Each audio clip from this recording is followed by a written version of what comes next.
Pinch drinking கேள்விப்பட்டிருக்கீங்களா?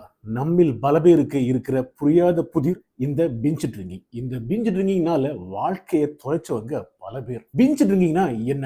கொஞ்ச நேரத்துல அதிகமா குடிக்கிறது. நான் வாரத்துக்கு ஒரு முறை தான் குடிப்பேன். மாசத்துக்கு ஒரு முறை தான் குடிப்பேன். ஸோ வயிறு முட்ட செம்மையா என்ஜாய் பண்ண குடிக்கணும் அப்படிங்கிற மாரி கெத்தா சொல்றத நெறைய பேர் கேள்விப்பட்டிருப்போம். நாமளும் சொல்லியிருக்கலாம். இன் ரியாலிட்டி இந்த பிஞ்ச் ட்ரிங்கிங் உங்க வாழ்க்கையே மாத்தி போட்டுரும் அப்படிங்கிறத யாராலையும் மாற்ற முடியாது. எனக்கு நெறைய இமெயில்ஸ் அண்ட் டைரக்ட் மெசேஜஸ் இந்த பிஞ்ச் ட்ரிங்கிங்க பத்தி அண்ட் எல்லாரும் அவங்களுடைய எக்ஸ்பீரியன்ஸ என்கிட்ட ஷேர் பண்ணியிருந்தாங்க. எல்லாரும் சொல்றது என்ன அப்படின்னு சொன்னா, என்னால மினிமம் 2 டூ 3 மாசங்கள் குடிக்காம இருக்க முடியும். ஆனா குடிக்க தொடங்குனா 10 நாள் தொடர்ந்து கன்டினியூவா குடிக்கிறேன். அதுவும் இல்லாம எந்த ஒரு உணவும் நான் சாப்பிடுறது இல்ல. ப்ராப்பரா தூங்குறது இல்ல.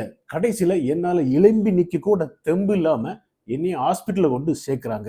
அப்பதான் நான் தொடர்ச்சியா குடிக்கிற அந்த குடிய நிறுத்த முடியுது அப்படிங்கிற மாரி ஷேர் பண்ணியிருந்தாங்க. சிம்பிளா சொல்லப் போனோம் அப்படின்னு சொன்னா, இந்த binge drinking is more dangerous than daily drinking. இந்த பிஞ்ச் ட்ரிங்கிங்க்கு காரணம் என்னன்னா, நம்ம குடிக்கும்போது அதிகமா குடிக்கிறது, அதுவும் கொஞ்ச நேரத்திலேயே அதிகமா குடிக்கிறது. அதனால நம்முடைய பிளட்ல அதாவது பிஏசி லெவல் வந்து அதிகமாகும்.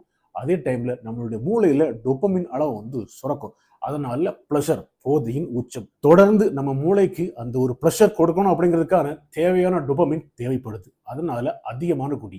சோ கண்டினியூவா நம்மளுடைய மூளை சொல்லும் குடி குடி அப்படிங்கிற மாதிரி. அதன் விளைவு போதையின் உச்சம். அதனால சரியா சாப்பிடுறது இல்ல, தூங்குறது இல்ல, நம்ம என்ன பண்றோம் ஏது பண்றோம் அப்படிங்கிறது தெரியாம நம்ம ஏதாவது செய்தோம் அப்படின்னா அதுவும் மறந்து போகிறது. கடைசியில ஆல்கஹால் ஹலுசினேஷன்ஸ் அதாவது மாயத்தோற்றத்துடன் ஹாஸ்பிட்டல்ல அனுமதி. பிஞ்ச் ட்ரிங்கிங் ப்ராப்ளம் இருக்க எல்லாரும் நினைக்கிறது இந்த பிரச்சனையில இருந்து நம்ம எப்படா வெளிய வரலாம், யாராவது நம்மள ப்ராப்பரா கைட் பண்ண மாட்டாங்களா அப்படிங்கிற மாதிரி. இதுல நான் மெயினா சொல்றது என்ன அப்படின்னு சொன்னா, மருந்து மாத்திரைகளை விட உங்களுடைய மைண்ட் செட் தான் ரொம்பவும் இம்பார்ட்டன்ட் இந்த பிஞ்ச் ட்ரிங்கிங்ல இருந்து வெளியே வர.